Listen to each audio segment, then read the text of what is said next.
what the Church of Scientology is so afraid of. This is SPTV.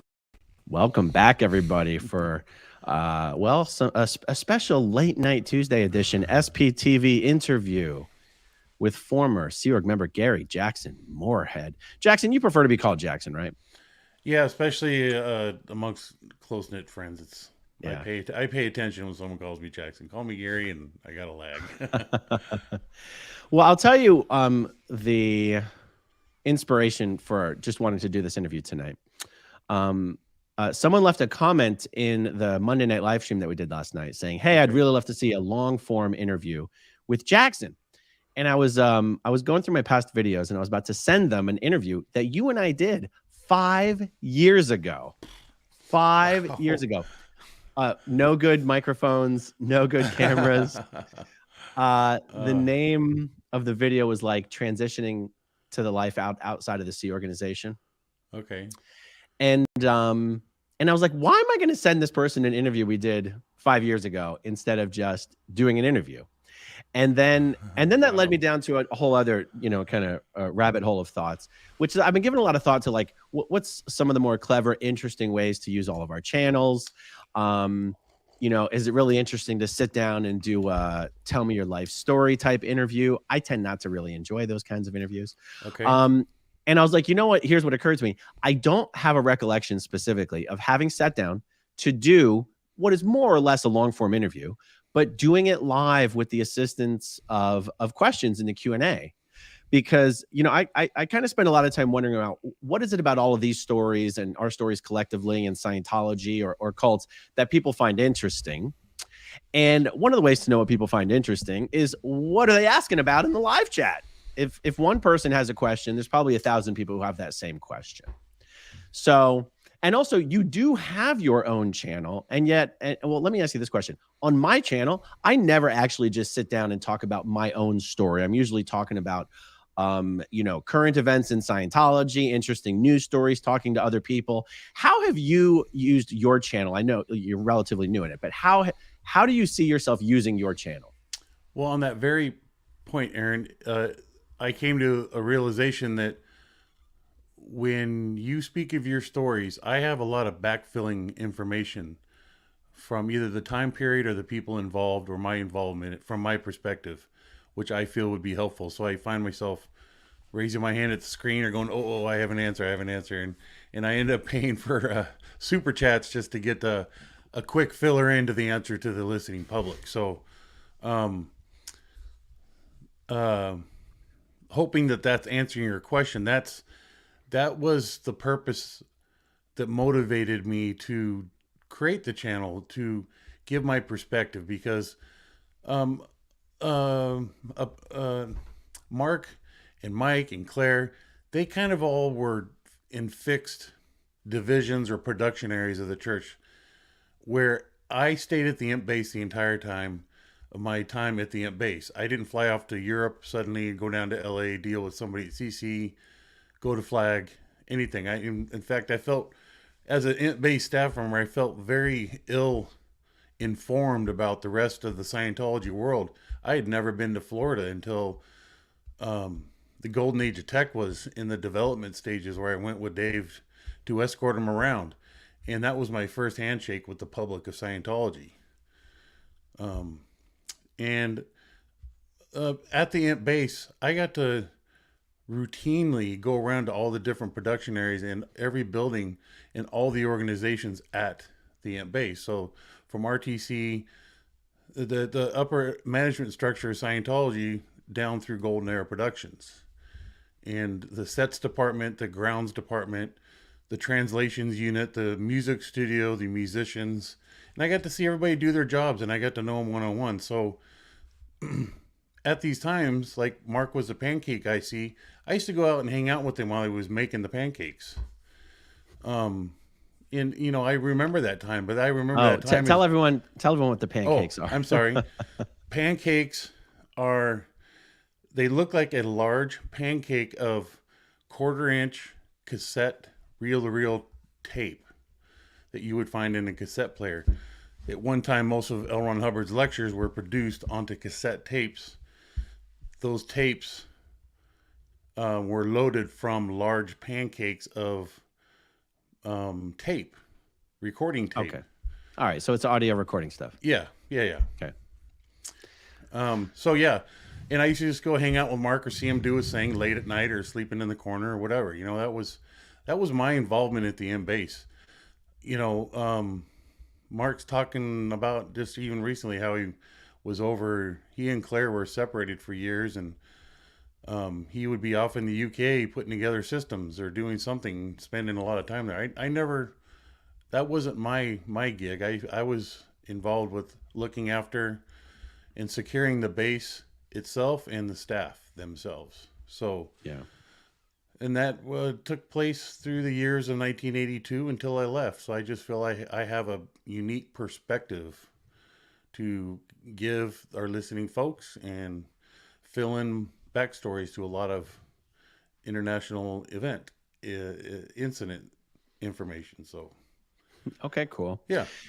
You know, I think some of the feedback I hear from people who watch a lot of our channels, they say something along the lines of, you know, so many of the former Scientologists seem to be well adjusted, or what's the word I'm looking for? So normal, kind of like remarkably normal, well-adjusted, caring, funny, smart, or whatever, considering you spent your life in a cult or working for a cult. And I think it creates this question of like, how is it that people like you, you know, collectively, people like you all, or you, Jackson, how is it that someone like you, could be in an organization like Scientology that we collectively all now describe pretty consistently as a destructive, family destroying cult? We describe their policies and practices. I'm kind of asking a really, really loaded question here. How do you respond to people who ask that question? How is it that people like you or people like us could spend so long working for such a destructive organization? How does that happen? How do I make this simple? I'm just gonna. I feel that I am the same person today as I was before I even moved to Los Angeles to join the Sea organization, and I say that as my core character, my core outlook on life, what I believed in, being a strong-willed individual. And through the course of living life in the Sea Org at the Ant Base, I took in and understood what was at play as believing that it was for the greatest good. You know, that greatest good for the greatest number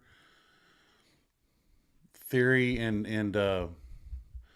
brainwash for us staff members that justified our actions, even though if I question them, such as the mail lines as an example. I had wondered, but was not well educated on the laws of the land, but I felt there was something wrong with us looking at people's mail.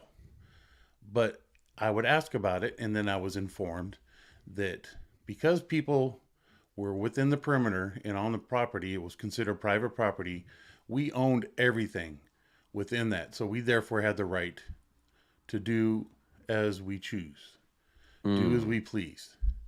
Kind of a blanket understanding. So I never bent a knee to vicious. So Jackson, look, can we explain that to people real quick? So just so that people understand, there's a policy in the Sea Org where all of the mail that is received in the organization, before it is sent out, before it is distributed to the recipients, there are people in the organization whose job it is to open and read everyone's mail. It does not matter if it's a bank statement, a birth certificate, a birthday card, a letter from your mother. 100% of the mail is opened and read before it is passed on. So you're saying you felt that was wrong? Initially, yes, I did. And this is kind of paying heed. How did me as a good-natured person fall effect of playing that game, doing these actions? And I didn't question it as though as a challenge, in a question of to be challenging. I wanted to understand, why am I being asked to do this, and what makes it okay that we as a group do this? And by design. And to our listeners, I guess encapsulating. I mean, there's this kind of atmosphere we all lived in that everything that we did, whether we were auditing and pulling bad deeds from a young individual or checking mail, there was a backbone at play that what we were doing was there to not only help the group, but more importantly, help the individual. So I progressively over the years, until things eventually built up to a breaking point, my good natured self would deal with these, but I would do it under my personal desire, the way I saw my personal interpretation of how do I get this thing without being an a-hole to these people? How do I check people's mail and still be respectful? How do I go through someone's personal belongings without feeling as though I'm intruding upon their personal world? So, um, I'm lacking the real simple word to define what it is I just defined, but the me as Jackson, me as Gary Michael Morehead at the base, the years that I spent there, I just I didn't resolve to and bend a knee to what I was told. I definitely did it with my own direction. Even watching people, watching them work, watching them dig holes, I made sure they had ice water.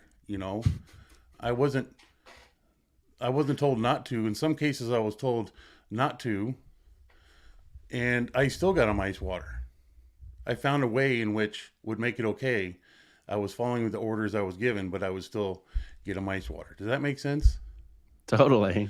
So, doing that progressively, hundreds and thousands of times, it just became the way in which I functioned. And I believed in those I interacted with. I believed in the people that I was watching or I was working with, or all the staff that were at the base. Just a uniform belief in the system at play and the people that were there playing it. Yeah. It did just occur to me that I would like the people to know. You mentioned in the live stream last night, I think you were 14 years old when you started working at Scientology's international base up in Gilman, Hot Springs, California. Were you actually born into Scientology? Or close to it? Yeah, close to it minimally. I've never asked my parents, but the math, I mean, I was born in 66, so Scientology was certainly around. When my actual parents went down and took their first services, I don't know, but I started down in the Tustin mission down in Orange County. But I was 4 years old when my mom got into Scientology, but I will colloquially just say I was born into Scientology because my earliest memories are in a Scientology organization. How old were you when your family got into Scientology? Aaron, I've never had that conversation with my parents. No. Based on your own personal recollection. I'm going to say 5 or 6. Okay. 5 or 6. Okay. So you were a prepubescent child Yes. when your family got involved in Scientology. Prepubescent. Yes, sir. No, you were barely picking out your own clothes at that age. Oh yeah, definitely. Actually, I guess at that age, you're probably picking out your own clothes. So, that is what I just casually say, born into Scientology, right? Mm-hmm. I think it's so important for people to understand that. How old are you, by the way, if you don't mind my asking? I just turned 57. 57. So Mike Rinder, I believe, is maybe 67. And even Mike was born into Scientology. The vast majority of people in Scientology today are people who were born and raised in Scientology. Right. Of course, there's some people who joined, but it really is the vast majority. Yeah. I think that's important for people to understand. In reference to that question I asked earlier of how could people like you, who seem to be such good people now, have spent so long working for this organization? To answer that question, you just have to understand how children's minds work. Right? Yeah, I'm being thrust into adulthood. I don't know, Aaron. I've wondered even recently, what would I be thinking and how would I feel? Because I've interacted a lot of my firefighter friends, and they tell me stories of growing up when it was like back in the early days, and they were chasing their best friend's sister, and they went to prom and stuff like that. And I've never had those life experiences, whether I need to or not.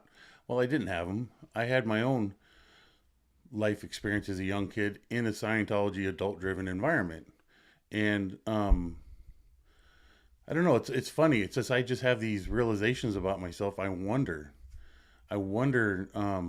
what it would have been like to have had my first job, confronting life that way, feeling that feeling of here it goes, my first day, making $1, all on my own. Never had that experience in Scientology or the Sea Org. Yeah. Never went out and bought my first pair of shoes. Somebody was always affording me stuff when now I look at it. Somebody was always giving me shoes, whether it was my parents and I joined the Sea Org early. Now the Sea Org was there providing my shoes. I never had to figure out how to get the money to go out and buy shoes. Does that make sense? Yeah. So not having that life experience that way, I had a life experience in the Sea Org, thrust in adulthood, given burdened with tremendous amount of responsibility, and having to be a problem solver to real problems. Yeah.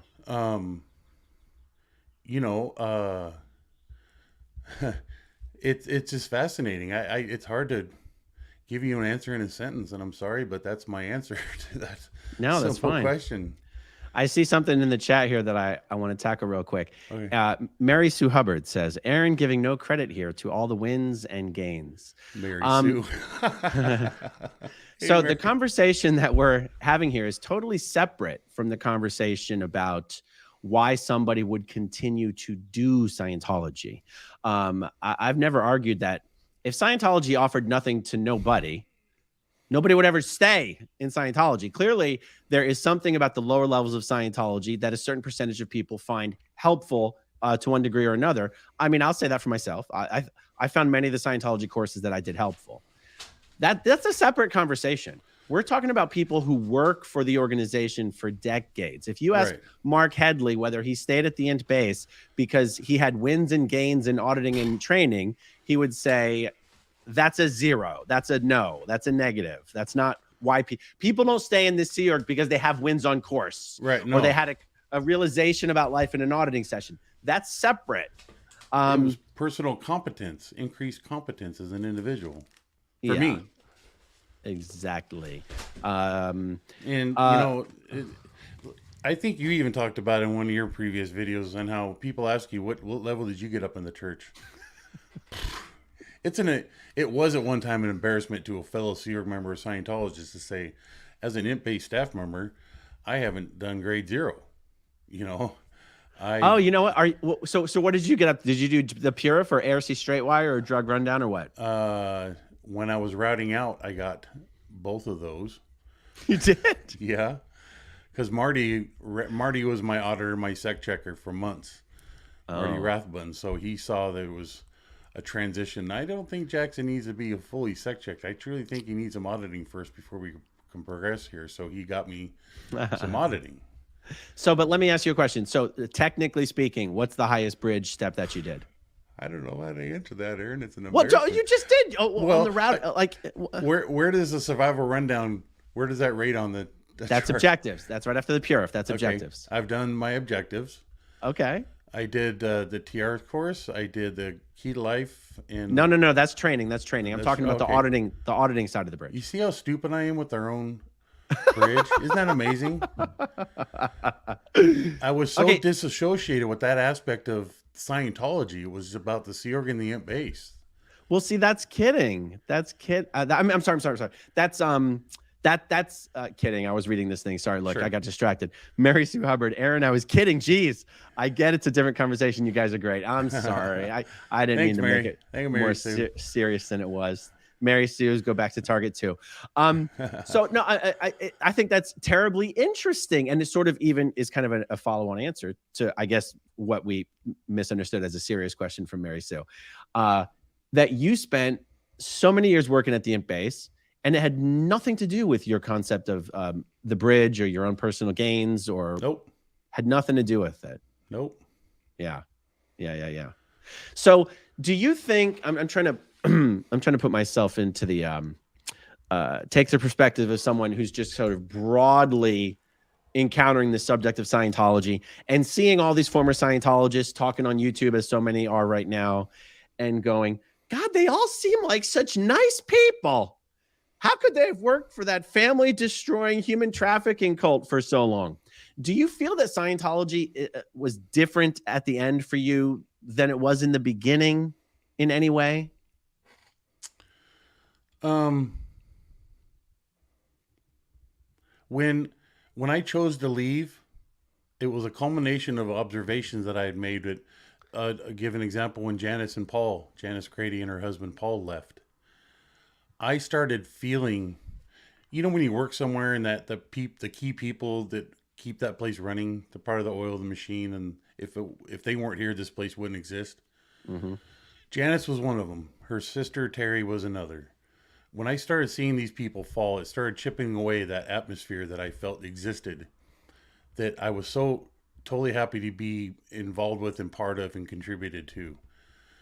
And then it started accelerating. So eventually when I left, I just felt that didn't exist anymore. And I certainly saw my education of this base up to that point. I just knew this had legs. It was like starting a fire on a weeded hill, steep hill with a strong wind, and one match will set off thousands of acres, and there's nothing to control it.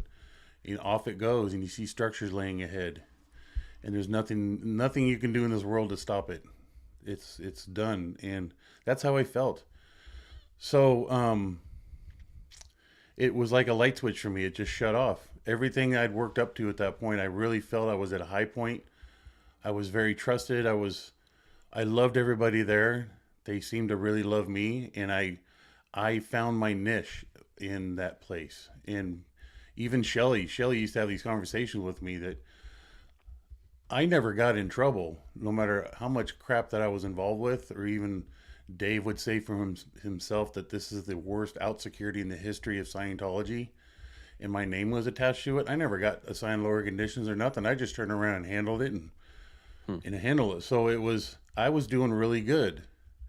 Right. And I felt that my doing really good had a lot to do with how I interacted with all these people, that I truly felt proud of being there for them and creating an environment that when they came in the gates, they never thought about the outside world. There was no threats, no concerns to them, which was my goal, a safe, secure environment for them. Distraction free, which was my stated goal. But that was more my self-realized, that's what I'm here to do. Yeah. So every day I spent doing that. And that's what I totally enjoyed, the ability to run around and see all the INT-based staff at my choosing at any given time, whether it was a positive or bad experience. It's interesting that you say that. I like you just saying that makes me think I'd be hard pressed, but I could do it if I tried. I'd be hard pressed to think of a single Sea Org member or a single post or a single job in the Sea Org where their job is to go around and be bad to people, or their motivation is to go around and do harm. Like if someone, every post, technically speaking, I mean, from a Scientology perspective, right? Mm-hmm. Every post is supposed to, in some way, forward the accomplishing the aims of freeing all mankind. And technically speaking, if you've got a good person doing any post with good intentions, you're going to have someone who's being helpful to those around them. Right. One of the only exceptions, and jump in if you've got another thought on this, is like the ethics officer. I know that in the Scientology way of thinking, the ethics officer is there to help people live more successful, happier lives. But I swear to God, I don't know. I don't know if good people end up on the ethics officer posts. I mean, the ethics officer experiences that I can think of, they were bad people. Right. I don't know. What was it like at the international base? I never hear who was the ethics officer at the international base. Well, there was each organization from RTC. I'm going to assume that everybody knows these abbreviations, so I'm just going to reference them by abbreviation. Okay. Religious Technology Center, Commodore's Messenger Organization, International.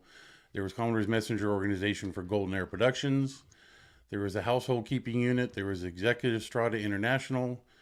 Let's not name all the organizations. Well, I'm doing that as part of the context in that every Okay. one of those areas had their own ethics officer representative.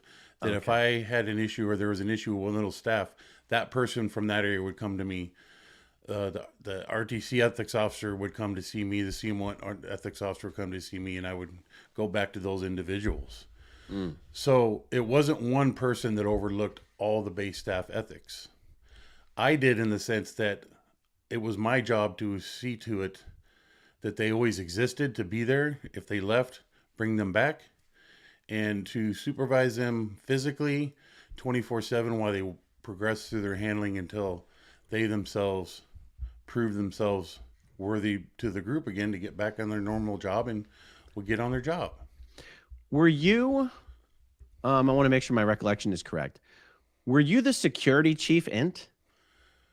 Int base, not security chief int as... Right, like senior HCO int or whatever. Right. But security chief for the int base. That's correct. And was that, okay, so help me understand, because, I like the org board stuff. What organization was that post in? Golden Era Productions. Oh, see, I didn't even know that. Oh, yes. I didn't even know that. It was an HCO, and officially, I was under the security department in Gold, under the director of inspection and reports. And, but my title on that Goldner was listed as the security chief int base. Got it. Because I guess it would be ridiculous to have a security chief 5 buildings away from one another running that, when there could just be one for all. And that was also based off of L. Ron Hubbard advice or directive, which was basically, you may have heard of these. There's the green on white policies that Hubbard communication officer policy letter, and there's the technical ones, the red and white, and then there was the int base policies referred to as the advices written by L. Ron Hubbard. So security came about through L. Ron Hubbard advices, and being a security officer and what the role of security officers to do, perform inspection or inspection and reports officer duties, do inspections of places, look into why statistics are down, but also to keep that property secure, where we had posted positions, clearing people in and off of the property, inspecting vehicles for bombs, setting up an alarm system and responding to alarms, and watching for outside intrusion. There never was, up for many years, my initial years in security, was concerned about, or as heavy concern as it eventually became, to guard against people leaving. Like literally hopping fences, not just going out the gate, driving out of the car, I'm going to get a gallon of milk. These were people who were planning to secretly leave, hopping fences. Eventually, as these discoveries came up, or those situations occurred, and the discoveries, how they left, would be discovered, I would then go fix those weaknesses, making it even harder. So if, where 2 fences come to a corner, you can grab in either one and get up over the fence really easy, or there was a tree growing right next to the fence, they just hop in the tree and hop over undetected. I'd go do something to that tree to make it unable to do that again, or set up the corner of the fencing to make it so you physically couldn't get out. That was the nature of my job. I did the internal stuff. I did the looking into why statistics were down and reporting on it, to eventually, there was so much raw security, we ended up abandoning the internal administrative aspect of our jobs, which was doing inspections. Interesting. Yeah. It's funny. Well, when you talk about the fact that your job literally became how to make it harder for people to escape this place. Yep. And I just feel like it sort of reflects on the question that I posed earlier that people ask, if they think, how in the hell could good people like you all have spent so long working for this horrible organization?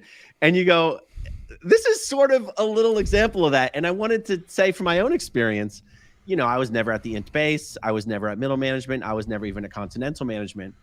but the most executive post I had was as the technical secretary at Ash O'Day.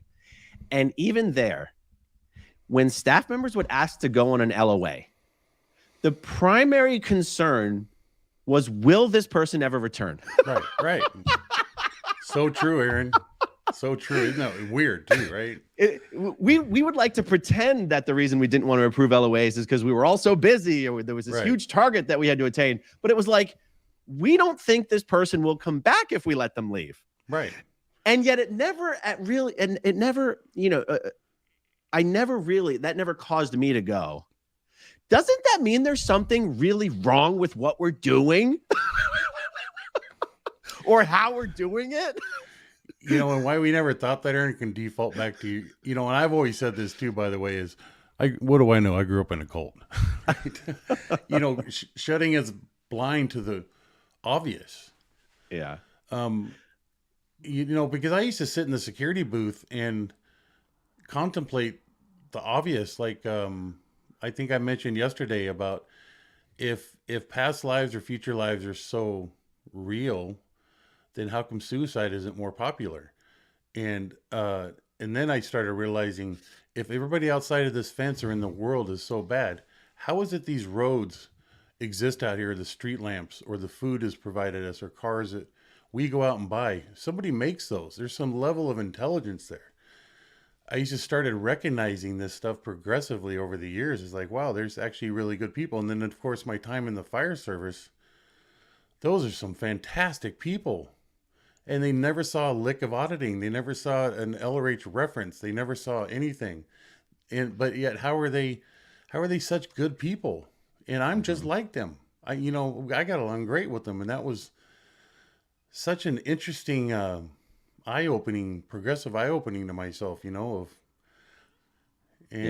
was just me learning life on my own. No guidance, no direction. Look at this. Go to the library, read books. Yeah. All right, here, let's take a look at this question. Jackson, I really enjoy your content. Your genuine, kind spirit really shines through.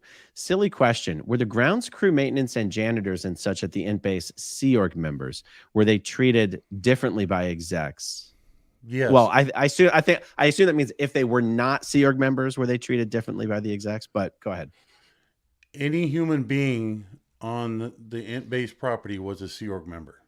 Mm-hmm. If they were hired contractors, they were escorted and paid for the time spent in the duties they did, but then they left.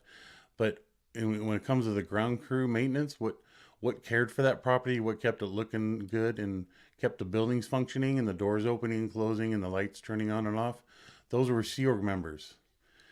And were they treated differently by execs? Absolutely. In that initially they were a regular division in on the organization board, and Dave Miscavige started using the grounds and maintenance crew areas as dumping grounds to failed staff, failed executives. He even created a literal job post that was the org board was corrected to include it, so it was listed, and it was the garbage in charge, the garbage IC.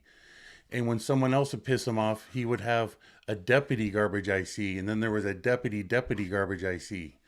And those are the people that looked after the base garbage and cleaned the dumpsters. And they literally would have to make up a graph and turn in their stats every week and make it look like a regular Sea Org member job. But Dave did it out of spite. And so that's where they treated differently by execs. Once that stigma was attached to you, and you were once the director, the cameraman in the cinematography division, Dave didn't like what you did, assigned you as the garbage IC, and all the base knew it. That stigma would follow you the rest of your years. You were once there, Dave took you off. You're now the garbage IC. Wow. So not everybody in the grounds and the maintenance crew were looked upon that way, but eventually the numbers grew big in terms of who in the estates crew, who in the maintenance crew was there by original assignment, and who ended up there being busted there. So yeah, it was a terrible thing. It was it was just kind of like, you're making the people that are working hard, they're already having to absorb these quote unquote bad people and giving them a bad name just because Dave's pissed off at them. Hmm. We witnessed that. Yeah. Wow.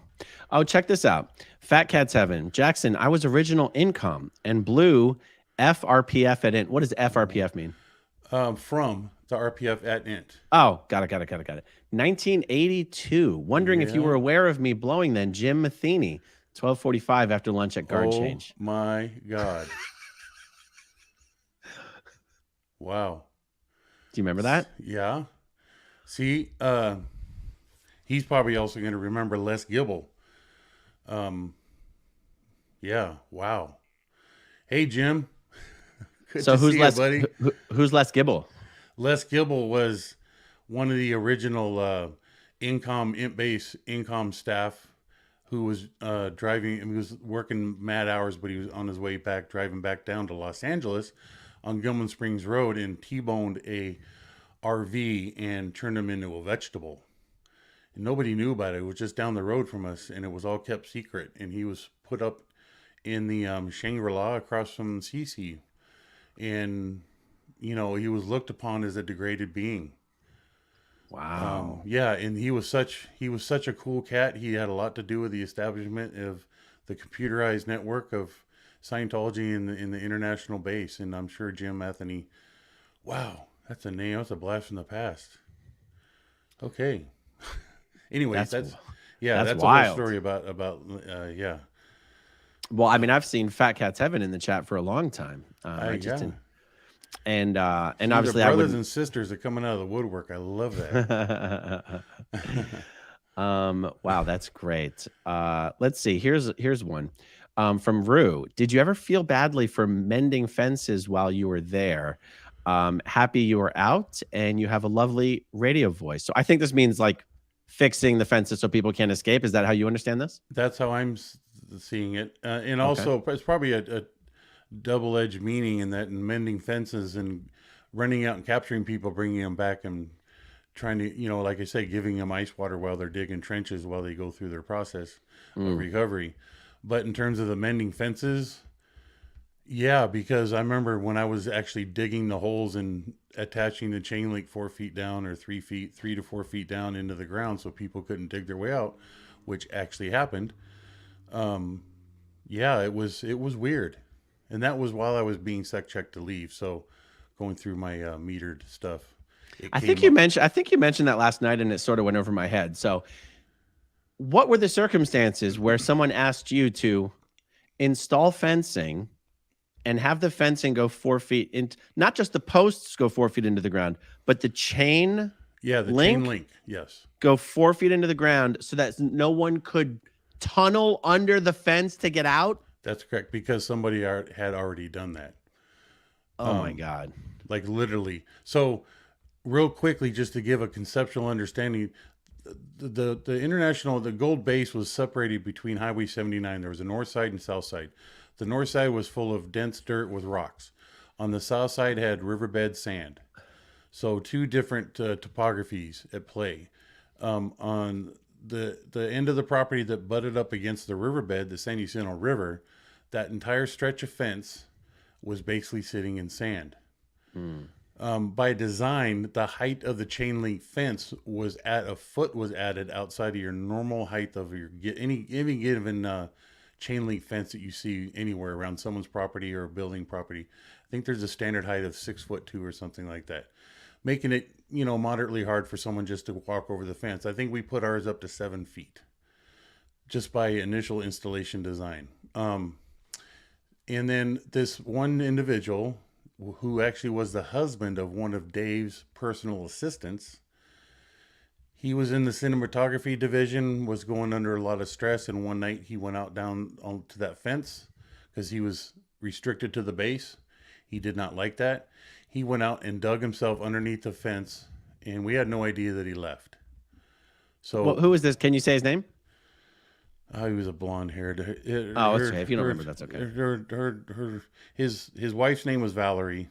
Maybe some of our. He was just a gentle-looking kid. It was shocking. It was like a conflict. It's like that guy would do something like that. It wasn't Valerie Haney's husband. No. This was Val. She was a little French gal. Val would know of her, but yeah, and So I had started fixing that while I was still in the position as a security chief, but I didn't take great deal of effort to be aggressive at it. And then it came up during my metering stuff while I was with Marty that was left to be an incomplete. And I had even myself thought about digging out and getting out that way underneath the fence. So immediately I got out of session when it was discovered and went straight out there and started digging and placing chain leak down there underneath. Wow. The ground. Yeah. That is bonkers. Yeah. Catherine Olson says, Jackson, did you ever work with Jeff Porter? Oh my God. Cowboy. Yes. Cowboy was a big coattail riding dude I'd ever known. He never could make it up to the Imp base. He was basically the security chief down in Pack. Had a really good name for himself, a good guy, well intentioned, but he was he knows all the dirt from the Pack. He has a lot to do with all the Pack kids and all the kids that were getting arrested, and LAPD would show up to the Horseshoe at the main complex there with a SO kid in the back seat saying we found this kid on the street. I remember the first e-meter that was out. Somehow somebody put it, I don't know what it was back then, but somebody was publicly trying to sell an e-meter and he had to go out and find that person and the e-meter and get it back. That was one of those crazy little things. But yeah, Cowboy was anything and everything on all Pack security. And he's still there. And he had a fabulous daughter named Lucky, who she married Nathan Story. You probably knew Nathan Story. Anyways, his daughter was named Lucky. She was the receptionist up at SEMO Int for numerous years. She was my twin on the life orientation course. We had a great time. We were really close buds. For the record, her name was Lucky Story. Yes, and I don't know, funny, right?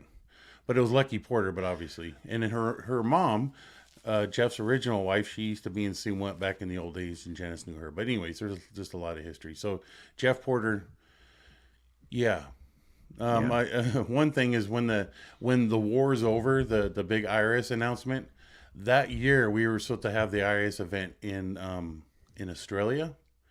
It was going to be my first time traveling abroad, and I was in charge of security for that entire thing, and I was bringing Cowboy with me, and he was trying to give me guidance. This is what Dave wants. He's going to go scuba diving. I'm going to be down there with him, scuba diving with him to keep him secure. I'm like, Jeff, we don't need to be scuba diving while CLB's in the water. Oh, yes, sir, we do. I said, no, Jeff, we're not gonna.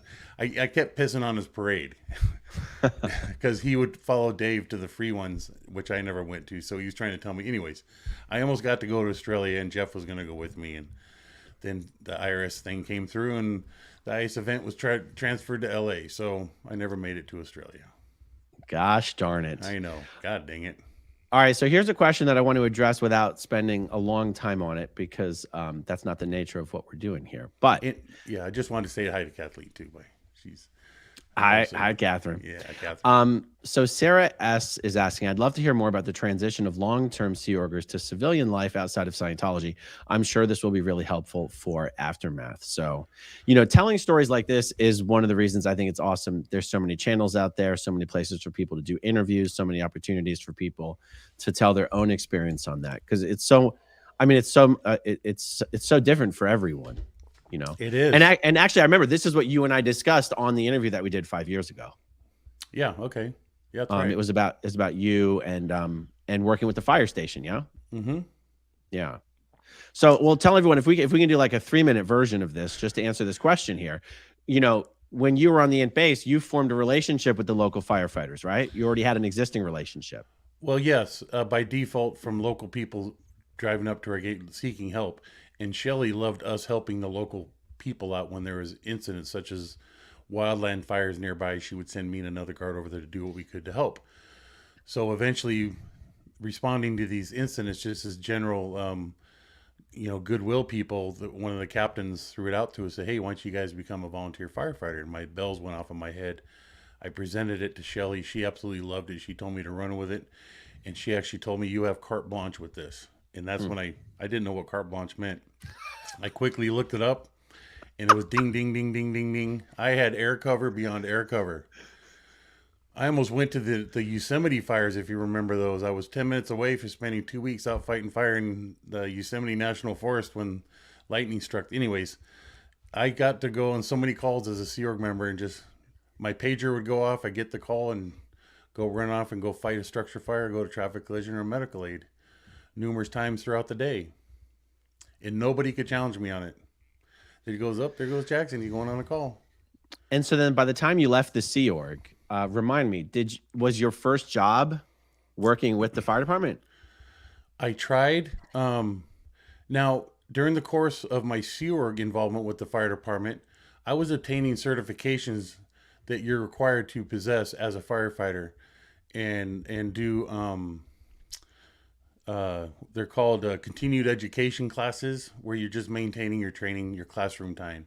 Mm-hmm. And I never there was some certificates that I had, but I didn't obtain them all because I never planned to be full time. I was always going to be in the Sea Org for the rest of my life. So when I left, I was a little empty handed on pursuing that as a career. I had barely enough to apply for firefighter and the engineer, someone who drives and pumps the engines with the state of California.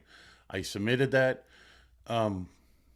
barely meeting any qualifications in the job application, but I gave him everything I had. My first response to both applications was, "You do not qualify." I was very, very heartbroken, but determined now I need to bear down and go through all the training to get this. And then a month or two later, I got another set of same letters. I just thought they would repeat the same thing. I never opened them for like a year or two.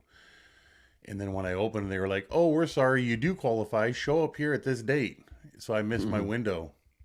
Can you believe that? Wow. Yeah, not knowing how the working world works. But anyways, long story short, I worked hard. I got 20 years in under my belt. Tremendous amount of life knowledge in helping people, hundreds and thousands, from direct 911 responses to local PR events, fundraisers, wearing the Smokey the Bear suit, which I absolutely love. That was so much fun. I got to tell you, just that was a sweet little joy that I loved doing. It's hot as hell, but wearing the Smokey the Bear outfit. Wow. And the little kids coming up and hugging on you, and you couldn't say a word. You couldn't even go, or oh. It just, Smokey's mute. And he's always got a smile on his face. Got a big pair of Levi jeans on, and the kids were just wrapped themselves around my legs. It was just so incredible. Is it like one of the big Disney costumes where it's a full body, like, you know what I mean? Like, Yep. what's the word? It is literally an oversized pair of Levi jeans Uh-huh. with the bottom cuffs rolled up, and your feet would slip into a pair of bear fur covered boots that look like, claws, so to speak. And then you zipped yourself into a bear thing, and you wore this headset that all dressed in so the hair just cascaded, so there was no seam, but you could turn your head, and you wore a smoky hat attached, and Wow. you had foam you could see through in the eyes, and a little adjustable headset so it wouldn't fall off. But and you had an assistant always with you to help guide you around because, yeah. Anyways, it was a blast. Absolutely loved it. So that's amazing. Yeah, That is amazing. Yeah, it was fun. Here's a question. What security was in place to keep Sea Org members at Gold? Well, first of all and foremost, there was the initial introduction to Scientology's, the Imp Base's Sea Org security policies, the do's and don'ts. Just, you are responsible from your own perspective on keeping any and all doors locked and secure. Any written piece of paper on the base cannot leave the base. If you're done using it, it has to be shredded, or if it needs to be filed, it gets securely filed.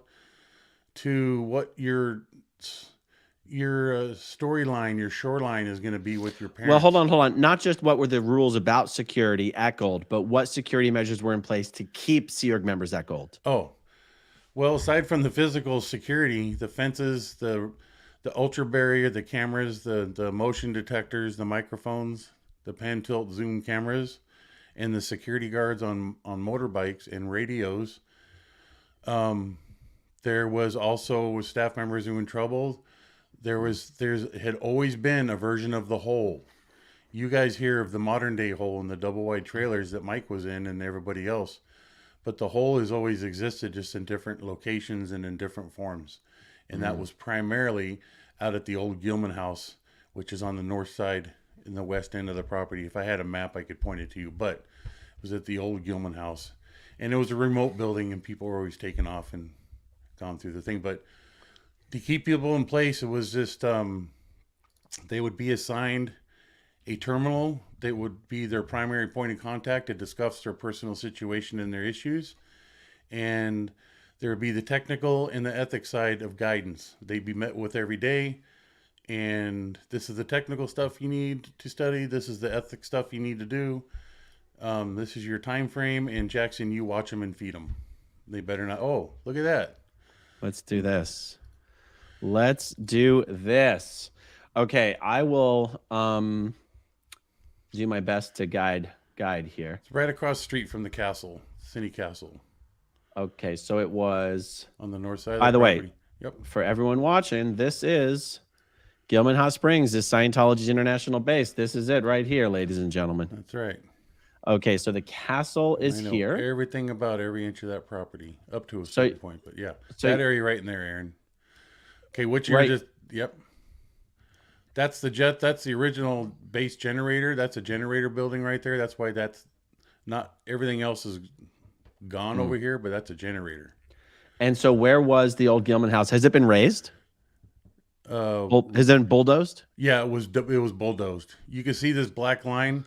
That is the perimeter fence.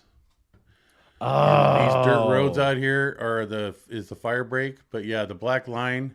That's a cluster of lights. This is a cluster of lights. Yeah, and this is the dirt bulldozed road. Wow. Okay, so what was that house used for? Okay, in that little house, can you see where my mouse is, or am I the only one seeing it? You're the only one that can see your mouse, but tell me what to do. Tell me what to do. Okay, to the right of that white structure, go down to your right, and then straight down from there. Okay, zoom out a little bit. We should see a little bit of body of water. Okay, to the right, those clump of trees down in there. See where that asphalt road is to the right? Here? Yep. And then go to your right into those clump of trees. That was where a natural flow of water would go and underground water would stand. It was called the swamp. Right. Oh, is that where Mark Yeager was made to live? That's where I set up Mark Yeager from the day he was taken off post, and I had to figure out what to do with him. I set him up to cut down the bamboo and live amongst those trees and amongst the bamboo, to be out of sight, out of mind. Wow. That was specifically given by Dave. Thought it was genius. And it's like, geez, Jackson, that's a fucking great idea. And so what's crazy is that I've heard about him living out here in this swamp. Yes. But really, I mean, what is he, like 100 feet from civilization? And he's what? He lived there for what, a year, 2 years? Well, no, it wasn't that long, because I would want to say at the most, Aaron, a year. That's pushing it. that's a long time, because Jackson. it was transition. See, Biddy ended up getting in trouble in Florida, and she was brought to the base, and then they became RPF buddies. So she was put out here, and then further up north of OGH, to the right of those little white buildings where the generator was. Yeah, there was a double wide trailer moved in, and Mark and her were set up there. Wow. But still confined to that section of the property and that property only. But Mark worked there for the better part of a year at the most, because I was on post as security chief, and then I got taken off. Mm-hmm. And before I left, so yeah, maybe a year and a couple months he was out there. And then Biddy came along, because when I was riding out, Biddy was there, and he and her were twinned up. And he had undone all that bamboo, hundreds and thousands of bamboo shoots, and he hand weaved bamboo fences around his own perimeter fence. So he had his own encampment down there, and I got a trailer moved in there for him to live in, his own self-sustaining world. Yeah, it was totally amazing. He lost so much weight. He was so tan. He called everything sir. Yeah, it was a weird thing to witness. Wow. Here's a quick question. Do you think that staff members at Class 5 orgs are more suspicious than helpful to people walking in nowadays? I'm hoping for a verdict before Xenu returns. I wouldn't say by nature the Class 5 org staff themselves are suspicious, but they are trained to be suspicious. and directed to listen and watch for key things. Otherwise, deal with them as a genuine public. But if Yeah. they mention this, immediately do that. Yeah, exactly. I think their desire to actually convert the new person walking into the door into some type of statistic, whether it's To get their uh, stats up. That's a right. book sold. They might know that they should be suspicious, but they equally really, really, really want you to be real because they Yep. really want to get a stat out of Yeah, it. that's right. So it can be easy to trick them because they want you to be real. Yeah. Yeah. But the moment they recognize that you've got other intentions or hidden agenda, that all goes away and they attack. Yeah. So what do you got? What do you hear? Who are you working for? Big Pharma? Yeah, they just Yeah, go right exactly. away. It's like a light switch. FBC 123 me. If one was walking on the street and a Sea Org member who had a table set up approached, wait. And a Sea Org member who had a table set up approached. Okay. And what would be the best response to that Sea Org member? So is Nothing. this a scenario of someone doing a stress test or Let's just say book selling, because even a stress test is just to sell a book anyway, right? so if one being me or FBC 123 me was walking on the street and a Sea Org member who had a table set up approached and would be the best response to that Sea Org member. I got to tell you, it's my opinion that if you run across those, don't don't play any games with them. Be as genuine and good to them. Don't put on a show. Just be yourself, and draw a general interest in them as individuals. How you doing? Hey, did you see a movie lately? Drop a little beans. Did you see the Super Bowl? If that happened recently, if you know what I mean, did you have a good Labor Day weekend? Kind of throw it in. That's like, well, I'm not sure what that is. It's, oh, really? Oh, well, yeah. My advice is don't f around with them. Don't fuck with them, in the sense of they're part of a cult. They're human beings, and they're there for various reasons. In today's age, it may be a foreign kid that came from Russia. And Aaron, I think you become familiar with general staff lists nowadays. They're all foreign last names. The staff lists are people who aren't even familiar with the Yeah, I mean it's geographics. mostly Mexico, South America, Yeah, Eastern Europe, and Russia. and they're not even familiar with the area that they're in. So say this scenario here, that table setup is in Los Angeles. They don't know what it's like 2 blocks from where they're sitting. Yeah. So they're Cool. just there to get a statistic. So just be kind-hearted, Yeah. and have a very open conversation with them, and then do drop them an aftermath card. Yeah. Hey, if you ever have trouble, you can reach me through this number. Yeah. What was Jerry Hack asks, what was the process when somebody died on the int base? Okay, that actually happened a few times. The process was, on those 3 times, I was to contact Shelly Miscavige. That was the beginning of the drill. Wow. If anybody died, she wanted me to call her directly. And we had a staff member drop in at Walmart on a Sunday morning doing their shopping and doing their clean ship project, our Sunday morning routines of looking after your personal self. Yeah. Why did she want to be the first one to be contacted? Makes it seem like there was no real process. She cared about, I don't know what she did thereafter. It wasn't an order. It was like, Jackson, you better fucking call me. It was, Jackson, I really want you to call me. I was flying in a plane once and I got paged, and I made my first call from an airplane to call her.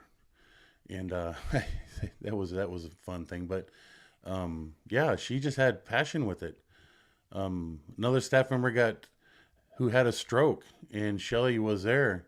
I'll tell that story probably on my channel, but I was literally at the firehouse training that night, and the bells rung off, and there it is, a medical aid out of Gilman Hospital, 19625. And I'm like, is this really happening?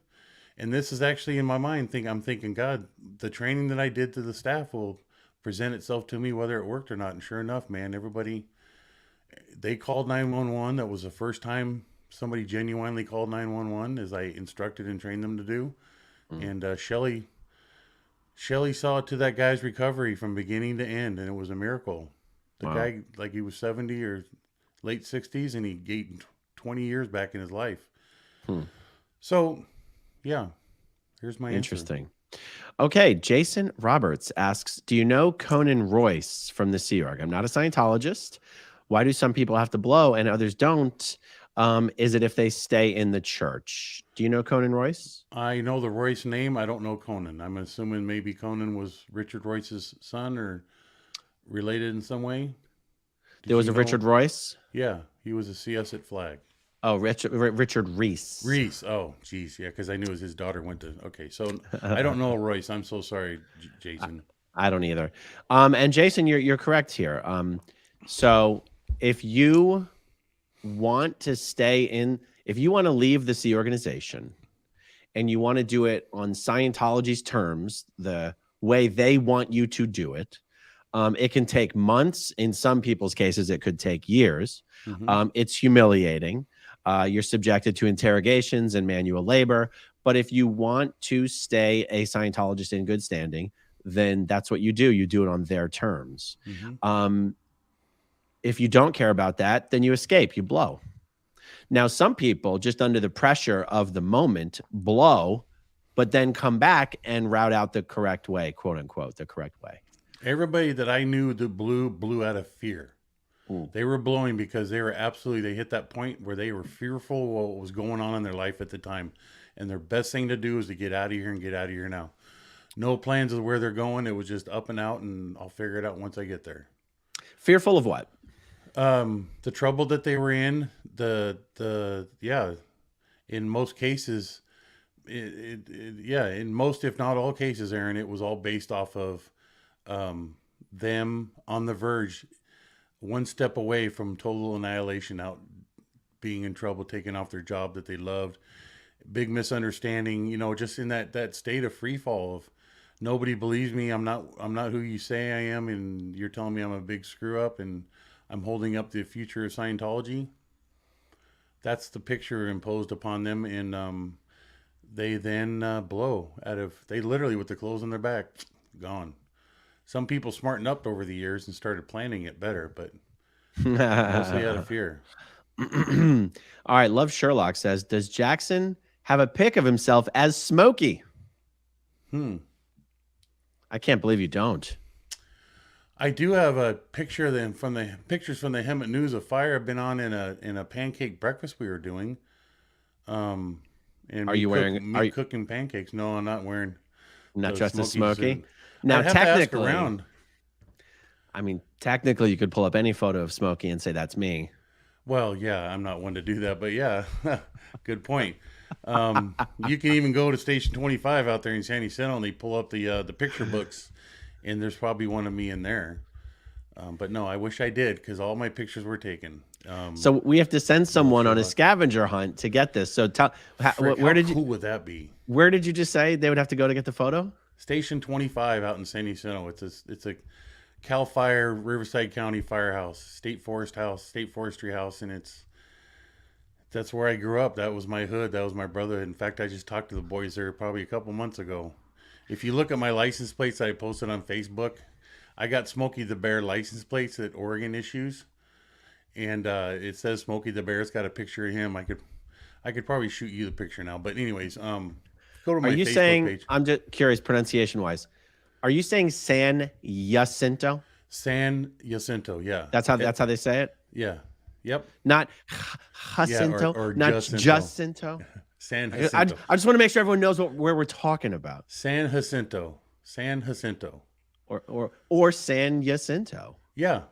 Okay. a true person from the hood is going to say San Jacinto. So, I mean, there's a lot of people who watch the channel who live. Actually, I was just going to say near Hemet, but Hemet's not. Is Hemet? How far is Hemet from San Jacinto? Hemet is much further south. It's a good 15-minute drive from the proper. Oh. How close is Gilman Hot Springs to San Jacinto? They border each other. Well, how close? Minutes drive. Okay, yeah, 6 minutes. It took me 5 to 6 minutes to get to the firehouse. So yeah. I see. Yeah, Gilman. Oh, I see. There's San Jacinto, and actually, so San Jacinto is south of Gilman Hot Springs. Yes, if you go to the east, where that road crosses over the riverbed and then heads south, that's called State Street. There's too much details. No, well, I thought you were following. I don't see the map you're looking at. I thought you were looking.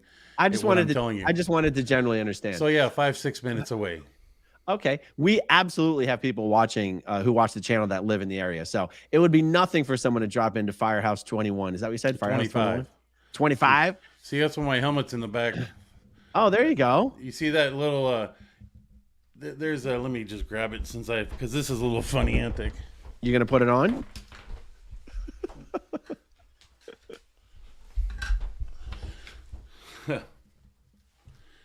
You know these little table things that you get at Carl's Jr.? Yeah. We used to collect them and put them on top of our stations. So like if we went to Carl's Jr. and you're at station 6, you would ask them, "Hey, can I have your number 6?" Well, I asked for 25 and they gave it to me. So we'd set it on top of the TV. So I just carried this out of memory. This thing's probably 18, 20 years old. Nice. I thought you were gonna get the fire hat though. I can get a helmet if you want. No, I thought that's what you were gonna get. I got a melted one, and I got the one that I replaced it with because I melted one on a fire. Okay, but let's tell everyone. If they go to Firehouse 25 in San Jacinto, what do they have to ask? Who do they have to ask for? What do they have to ask for? Well, I mean, should they just go to the desk and say, "Show me the photo of Jackson as Smokey the Bear"? Well, they're going to treat you as a visiting person of the public. You can tell them, I know a volunteer that was here. He lives out of state, and he asked me to see if I could find a picture of him in a smoky suit in the photo albums that are kept here. Do you still have them? Well, so if they say the photo albums, there's just a collection of photo Every albums? firehouse has a photo album that they take clippets from incidents that they were on that were in the newspaper. Oh. And and what that means is basically if you make it in the newspaper with your picture, you're buying a gallon of ice cream for the station. If you make it in the paper with you being quoted, you buy 5 gallons of ice cream. If you make it on the news with a verbalized report, you buy the battalion, which is the local 5 stations ice cream. That's funny. Yeah, it is. So is that supposed to disincentivize people from getting on the news, or is it just a funny little way to razz them? It was a funny way to razz them, and it made sure that if you got caught in the media, that you would make sure you talk professionally. Don't look like an idiot. That's funny. Yeah, it really was. Denver Stevo says, "Is that Gary Jackson Morehead I see? You've been my ride or die since we met you on Leah's show all those years ago. So glad you're now a part of SPTV's weekly lineup. FYI, Osa smells like poo." Yeah. Oh my God. So funny. Marilyn Honig says, "Hi, AA, Ron, and Jackson. Question for Jackson. Sorry if this was already asked, but have you thought of writing a book?" Yeah, I certainly have. I've been asked to. I really, I am weak in the knees on moving forward to do it because I have no idea what to do. And Janice has actually offered to help me. It just haven't found the time to do it. I really find myself brain dead. And where do I start? How do I communicate it? And so that's about as far as it's gone. I'm so sorry, but yes. All right. You know, I totally forgot to do this in the beginning of the video, but if you are not already subscribed to Jackson's YouTube channel, the name of his channel is Gary Jackson Morehead. You told the story last night, but tell it again, how you started being known as Jackson instead of Gary. In 1982, it was an expression that I used to use when I'd almost catch my fingers in a closing car door.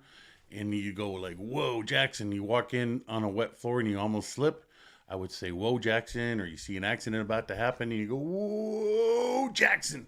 And why I said that, I don't know. I was going to ask you, because that's not a thing, but somehow that was the thing for you. It was just a thing for me. It just came naturally. And one of my guards laughed his ass off every time we said it. And because we all had to have our own security handles, his name was Remo from a character in the Louis L'Amour book because he loved Louis L'Amour books. Mine turned into Jackson because that's what I said and made his ass laugh. Okay, so now I just realized, though, you said this started in 1982. So this isn't like you were a young child and you always said, "Whoa, Jackson." This is something you started saying in the Sea Org for some reason. Yep. Without any knowledge of why you started doing this. No, I had no idea. Just some whole track restimulation must have kicked in. Probably. And That's quite really honestly, funny. yeah. And because everybody, I got called by Jackson on the radio, that basically is how everybody came to know who I was and what my name was. Interesting. And years later, no one knew my real name. Just like even in Qual, they would go, "Hey, go get Jackson's folders." They go in the folder room, look for Jackson. They couldn't find it. Wow. They didn't know they were Incredible. looking for Gary Morehead. Yeah. So So I if you're created not, this so people can find me. I put it on my Facebook. That's why I title myself. That's not my middle name. It's just for my dear friends. If you're leaving the Sea Org or anybody that knows me and you've been wanting to find or reach out to me, that's why I've included Jackson in my name wherever you've seen it. So if you're going to nice. search for it, search for Jackson. You're going to come up with that. If you search for Gary Moore, you're going to come up and then see Jackson and go, "That's the dude I'm looking for." That was my intention. So Nice. That's awesome. yeah. All right. Ingrid Ore says, "Where is our bridge breaker balake to our AA run?"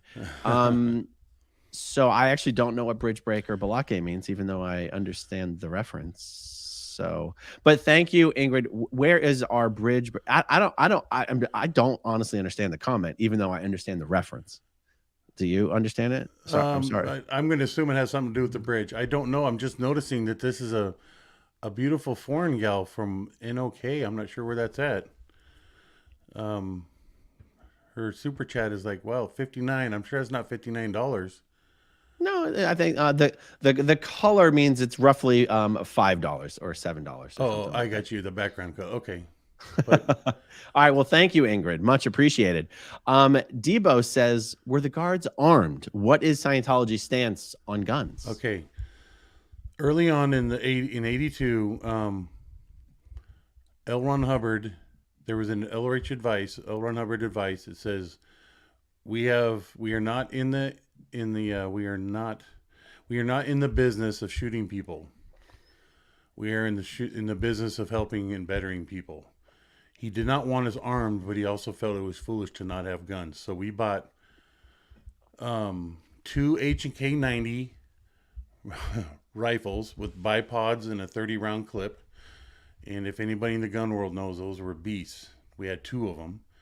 Rick Azaran purchased those. That was just a gentleman from the past. We had 10 Colt 45 pistols, and we had 10, I may be off on the actual numbers, but we had at least 10, and 10 Remington 12 gauge shotguns as security guns that were kept in gun cases down in the security office. And also So, which later so the became, guards didn't walk around with anything.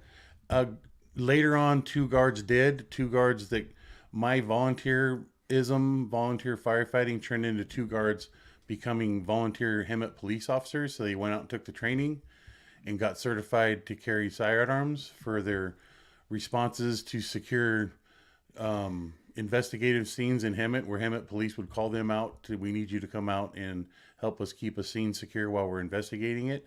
Mm-hmm. And they got their gun license. One was Danny Dunnigan, the other one was Uwe Stukenbrock. And I used to butt heads with them all the time and I told them to take those guns off their hips because they wanted to carry them around and look good while they're doing inspections. I said, "Not on my fucking watch." And but I let them carry it on night watch. But outside of that, no, never once while I was there up until 1997 was there ever a gun. We did buy a sniper rifle. We sold the two HK 90s, and we turned around and bought a high-end sniper rifle with premium rounds for the sole purpose of being able to take people off from down below up in the hills, or vice versa if we were under adverse attack. And that was the sole reason that we bought that under the direction and guidance of one of the PIs. Nice. All right. So TV says, "Are you aware that Scientology runs ads on your channel?" Yes, David Miscavige should be declared suppressive for financially supporting known suppressive persons and suppressive groups, such as SPTV. If that little data was only known with one of the events that he puts on, it just everybody would get up in the room and walk out. I know. Did Scientology try to mess with your employment? Says Yes. Jerry Hack. Yes. Yes. And I truly have yet to find the 100% documentation on it, but the people I spoke with, that were county employees because I aggressively worked to become a firefighter, but I tried to backdoor it as a dispatcher. And funny thing is, dig this, Aaron, Jackson became the other end of 911. So if you're at the base and called 911 to report a fire, guess who'd be on the other end? Jackson. I got trained as a public communications safety officer, and I took 911 calls working in the 911 answering, and I tried to backdoor it into the fire department, and I had a letter filed against me to my surprise. And Wow. yeah, and Wow. yeah, from what I found out. So yeah, really sucks. Really sucks because I should be in a firehouse as a captain somewhere, enjoying a beautiful career, but I'm not. All right. Rue says, serious question. What did you guys do with the pounds of shredded documents? Oh boy, Was Davey paranoid that someone would attempt to tape the strips together? the history. They were shredded into a fine powder, not into strips, Yes, right? and I actually had to do a whole proposal on a shredding machine, how shredding was going to get done, and I eventually found a paper pulper in Fontana, California, which basically we dump our shredding in big vat of hot boiling water and watch it swirl around till it broke down back into fibers. And I literally had to go out there and do a test run and bring some of it back, submit it in a Ziploc bag to Dave for his approval. I had different levels, I had different shredders. And we had this monstrous one at the base that just chewed it up. That was really good. It required a lot of maintenance, but everybody did their routine shredding. But when we got rid of bulk stuff, like a 21-foot stake bed truck, I would drive it all the way out to Fontana and box by box, dump it in, throw it in. I even found money once from Treasury, and I got to keep it because, you know, I went back to Treasury and go, hey, you guys are probably looking for this money, but you know what's mine now. Money was a hot item at times, but yeah, the pounds of shredding, and that was years of my life. I was in charge of shredding. Every staff member had a shredding basket, shredding bin. Dave was paranoid. Yes. There was this whole document preservation effort. There was containers full of data files, information files that was kept highly secure. And if we no longer need them, they would absolutely be destroyed. And eventually it was through that paper mill in Fontana that I set up, I located and I set up. Nice. Jerry Hack says, I've written 2 books. I'm not a writer. I'm a forklift driver. You just start writing and fix it later. Most important of all, hire great editors. Sounds like good advice. Well, thanks, Jerry. Wow. Okay. Hey, I've operated a forklift too. It's pretty cool. Those are fun tools. FBC123 me. Sorry for my typos in previous super chat. It was my first time. Did you have a sense in the Sea Org you were being lied to? How about other Sea Org? Only at the end did I feel that I was lied to. That's when I shook hands with that reality that I've been lied to this entire time. I was done. Day to day, that was the glory of being at the Imp base. Is you felt the comfort.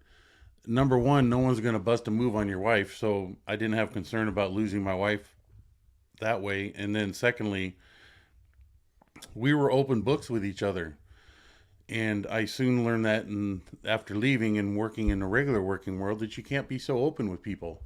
And I, to this day, I don't lie. So, yeah, there may have been some people that lied, but in terms of me being lied to, that's what once I realized that I bounced.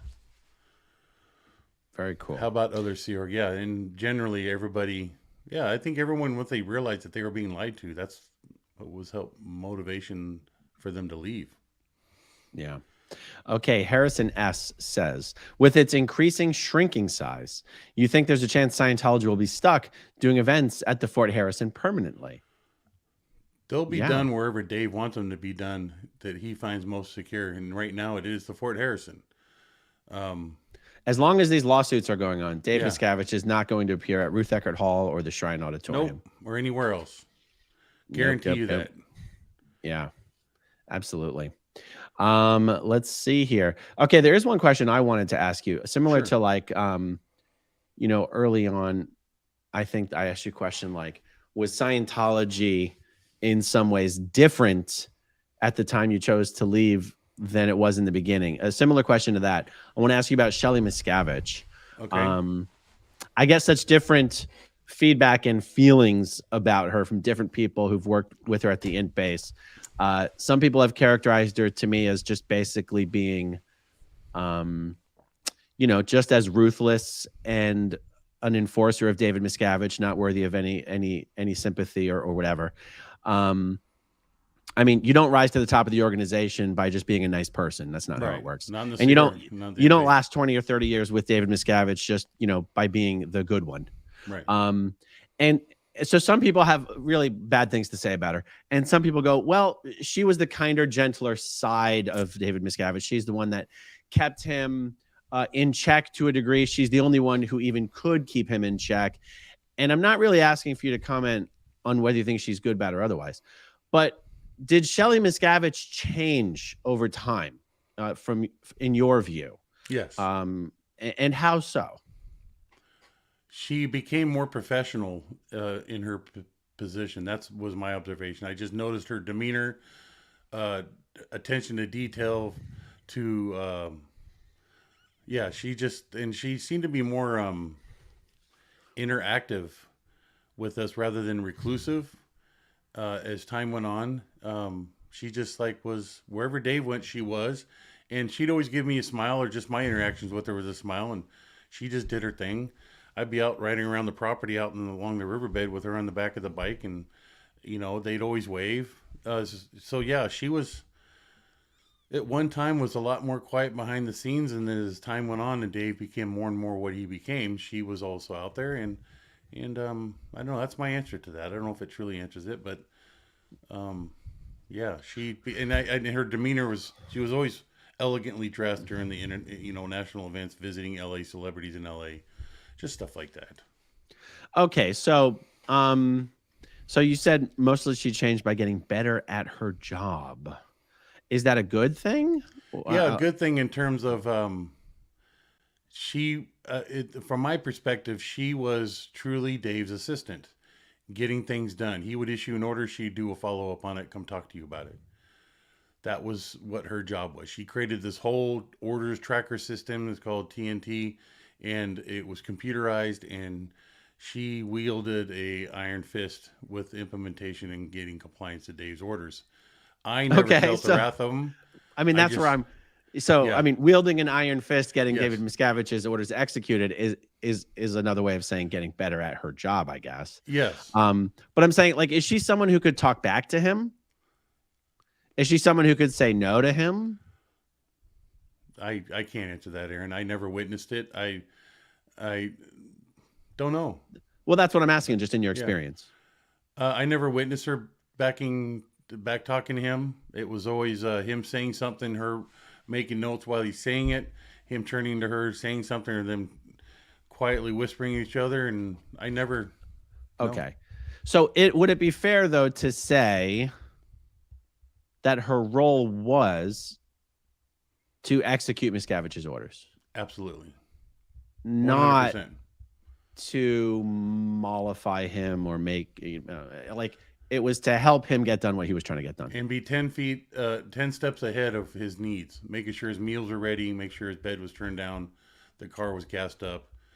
She would talk to me about escape routes and make sure that the escape routes were cleared. She had the current combinations, all sorts of stuff. She was always looking ahead for Dave's next endeavor and attending to his current endeavors. So, did you ever get the sense that she didn't want to be in her job? No, not at all. In fact, I believe that she enjoyed doing her job. Oh, yikes. Did you ever get the sense that she didn't want to be with Miscavige? No, never once. To my surprise, I heard some pretty shocking stories, and I have no reason to not believe them, but I wasn't there. But again. Yeah. No, I get it. So by the time, and we're totally in speculation land, and then we'll wrap it up. By the time she ended up being the next person to get on Dave's shit list, and then Dave removes her from her post and sends her off to the CST base, do you think she was probably at a point where she was sort of relieved to no longer have to be working so closely with Dave every day? Or what if you had, what's your feeling about it? What would What do you think? Knowing her as you do, knowing him as you do. Initially, she knew she was in trouble, so she was running in fear. I know that, and Dave knew that she would blow, so he moved swiftly before she could. I would guarantee you, across her mind, I'm out of here. I need to get out of here. But Dave moved faster than she did, and when she begun that process of, now you're under my control and you're under watch and you're going to do as I tell, do as I say. She knew the program that laid ahead, so she just would resolve and honestly start taking a look in the introversion process would begin quickly, because her loyalty to the base, to L. Ron Hubbard, to the whole idea of Scientology and this in the backbone of the Sea Organization was in her blood. Mm-hmm. So I do know there's that, what am I trying to say? A wet dog behind a warm stove, just finding a warm place to stay secure until the rough seas settle down, and then I can start focusing on me. And then Dave's fury would settle down and he would not be in touch with her for a while. And only her handlers would talk to her, and her interactions with her case supervisor, all that stuff would happen. And she'd start getting her processing and her security checking, and go outside and trim the trees and get some space and look at the stars. And then she was put on a very regimented, very personal, customized program. Yeah. Very intense in the beginning, that eventually, through her proving her actions, would become more relaxed. But nonetheless, her 2-3 tiered perimeter was always in play. So this is an interesting comment. We all need something to believe in. Maybe Shelley was just indoctrinated enough. I've been in abusive relationships and thought it was okay. I would love to see that she is okay. I think it's interesting that, to some respects, every single Sea Org member is in an abusive relationship, whether it's with their direct senior or their commanding officer or the ethics officer or anyone. That is the nature of the beast. And they would do things in a flight or fight manner, finding themselves being confronted. I got to do something, and I got to do significant action here, otherwise I'm going to get in terrible trouble. So that's probably where people saw the ugly side of Shelley. I never saw it, but some people that just cannot say a nice thing about her at all with their short-lived experience with her. Yeah. Well, awesome. We've been going for an hour and a half here. It is 11:45 my time. Let me remind everybody, if you're not already subscribed to Jackson on YouTube, the name of his channel is Gary Jackson Morehead, and he's got some amazing stories he's already told over there. A lot more he's going to tell. Do you have any? How do you see yourself creating content on a schedule whenever you have something to chat about? What are you looking to do? I've got a list of things that I remember that I just want to bring people in and helping understand what happened with various things. I don't have a pre-programmed, pre-laid out thing. I just think about it. And right now I have a busy schedule. So I've been trying to fit time in. And I plan to do another one this Friday or Saturday. Awesome. So I'm trying to pick up more and more, especially the more comfortable I become on being able just to go clickety click, do one and send it off like you do. Yeah. Well, I'll tell you what, if sometimes there's a different dynamic in telling a story. I do a lot of videos where I'm just talking to the camera, and then there's other things where I want to talk to someone else about it. So if you ever have a story that you want to tell and you want to do it as a simul stream, just text me anytime. I'm happy to do it. Because maybe I'll jump in with some funny questions for you or ask some questions. But it also can help get some exposure to your channel if you're interested in doing that. I absolutely would appreciate that. And yes, it would help me shake hands with the learning process of how to do's and where to do's. Awesome. Part of my problem is really realizing that I'm talking beyond my phone, that there's people out there listening. Yeah. How many people are watching right now? I don't see those statistics, but how many people right now? It's just you and me. 1,600 live. No shit. That's impressive. Well, that kind of changes shit up. Well, this has been a lot of fun. It doesn't feel like it's been an hour and a half. This has been great. No. And by the way, I think I'm pretty sure this video here did simultaneously stream to your channel, so it'll be up on yours. It'll be up on yours as well. And Jackson, maybe I'll go through and I'll do some chapter breaks, and I'll send you the chapter breaks, and I'll show you how to add them to your video description. Okay.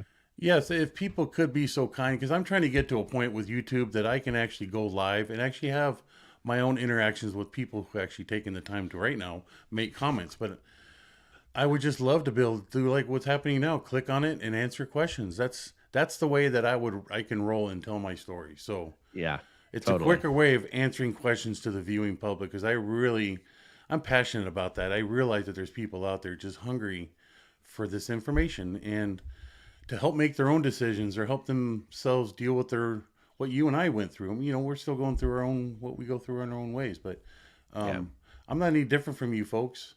I have a different perspective. I'd love to hear your stories. You know, eventually all this is going to come out, but I'm here for them. And it's really hard just to talk to my phone and see them without a bunch of ers and ahs and, you know, so awesome. I'm getting better at it. All right, everyone. Thank you so much for hanging out with us this evening. Thanks to everyone who watches until the very end, and we'll talk to you soon. Bye. Okay, if you want to see my rock and roll songs, click right on this guitar. And if you want to see a different one of my videos,